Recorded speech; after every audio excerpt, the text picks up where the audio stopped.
ಹೂವಿನಿಂದ ಅಲಂಕಾರಗೊಂಡಿರುವಂತಹ ವಾಹನ ದೃಶ್ಯಗಳಲ್ಲಿ ನೋಡ್ತಾ ಇದ್ದೀರಿ. ಲೈವ್ ದೃಶ್ಯ ಇದು. ಎಸ್.ಎಂ. ಕೃಷ್ಣ ಅವರ ಅಂತಿಮ ಯಾತ್ರೆ ದಾರಿಯುದ್ದಕ್ಕೂ ಕಂಡು ಬಂದಂತಹ ದೃಶ್ಯ ಇದು.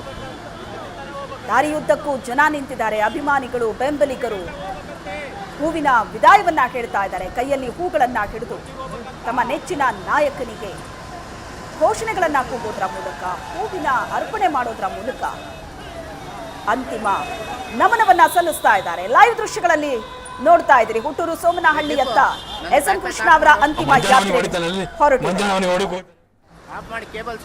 ಕೆಂಗೇರಿಯಲ್ಲಿ ಒಂದು 5 ನಿಮಿಷ ನಿಲ್ಲಿಸಲಾಗಿತ್ತು. ಬಹಳಷ್ಟು ಜನ ಕೂಡ ಸೇರಿದ್ರು. ಶಾಸಕರಾದ ಎಸ್.ಟಿ. ಸೋಮಶೇಖರ್ ಅವರು ಬಂದು ಅಂತಿಮ ದರ್ಶನವನ್ನ ಪಡೆದು ಅಂತಿಮ ನಮನವನ್ನ ಸಲ್ಲಿಸಿದ್ರು. ಈಗ ಮತ್ತೆ ಹೊರಟಿದೆ ಕೆಂಗೇರಿಯಿಂದ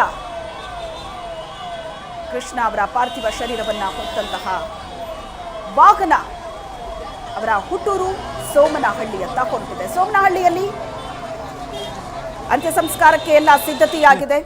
ಅದಕ್ಕೂ ಮುಂಚಿತವಾಗಿ ಅಲ್ಲೂ ಸಹ ಅಂತಿಮ ದರ್ಶನಕ್ಕೆ ಎಲ್ಲ ವ್ಯವಸ್ಥೆ ಆಗಿದೆ.